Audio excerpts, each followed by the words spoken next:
6 سال قبل ما با هم ازدواج کردیم. جوری یک تفاهم بود و ازدواج با مصلحت در دو طرف بود و هیچ مشکلی نبود. و حالا که بحث طلاق است، یک چیز به شما بگم خیلی جالب است. یکی از دوستا است، حتما احساس دارد، میان مسیج میکنن، پیام میگذارن در شبکه‌های مجازی، میگن که شما طلاق بدین. منطقا شعورا یک چیز خانم کریمی عزیز باید ما درک بکنیم، یک زنی که طلاق میگیره حتما اقارب که فعلا خانم یادآوری هم میکنه از اقارب خود، اقارب میداشته باشه و با همچنان من خودم اقارب میداشته باشم. وقتی که بحث طلاق میشه دیگه از نگاه شریعت، از نگاه جامعه سنتی افغانی دیگه زندگی کردن ناممکن میشه تا حدی.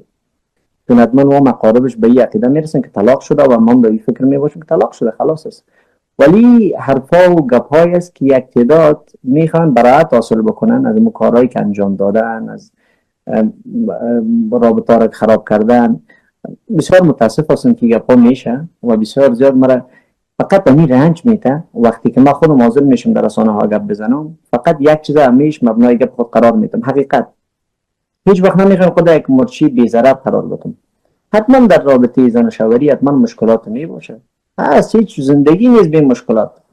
ولی بحث طلاق، ازدواج اجباری، ظلم کردن، اینا مستقیم یک تهمت است. امیال حاضر هستم به هر قیمتی که تمام دنیا را اگر به من بتن، حاضر نیستم که از خانم خود بگذرم، از عزت خود بگذرم. ما یک چیز به شما صادقانه بگم، ما اصلا خوش ندارم که خانم ما بیا چنین در صفحات مجازی ویدیو بگذاره و ما خودم ویدیو بگذارم که چنان شده چنین شد. اصلا علاقمندی به چیزا نداشتم. اگر می داشتم در جریان 6 سالی کار میکردیم.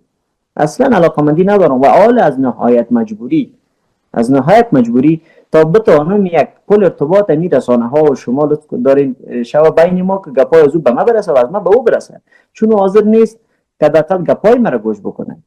ما چند دقیقه پیش یک از دوستان برای ما ویدیوش روان کرد که وام بسیار یک صحنه غم انگیز و ما شد تصادفاً ما رو واکنم پسرکم با بسیار صدای بلند گفت مادرم و بسیار وضعیت ما را خراب کرد.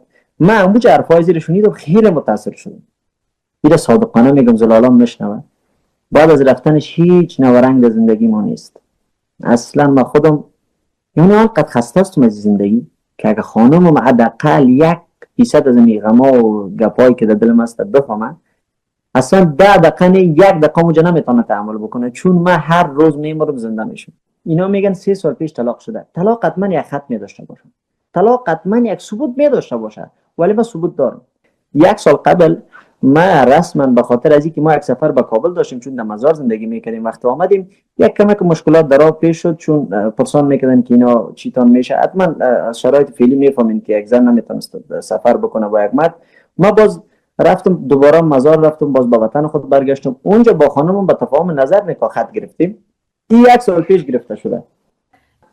پیش از اینی که ویدیوی جدید شبیه ببینم سوء تفاهم داشتم، ولی من حالا از خانم آریانا هیچ گلی ندارم. کوچکی که دارم، خانم آریانا حداقل میومد با ما یک بار صحبت میکرد. خانم آریانا وقتی که در جمهوریت طفلک اون وقت به دنیا نامده بود، یعنی نزدیک آمدنش بود، ما خانم آریانا رو ملاقات کردیم در تلویزیون طلوع. و من امی است که خانم آریانا با همه قدر علمیت و هنری که دارن، همون وقتی که ما رو ملاقات کردیم بحث ظلم بود، گپ از ظلم بود، گپ از این مشکلات بود. خانم آریانا با همه دانشی که دارن یک بار از ما بپرسن، من فقط یک نقطه رو برشون میخوام بیان کنم. خانم آریانا عزیز، وقتی که در طلوع ما رو ملاقات کردی با زلاله نیم ساعت تو تنها صحبت هم کردی، آیا بعد تو گفت که چنین ظلم از بالای من؟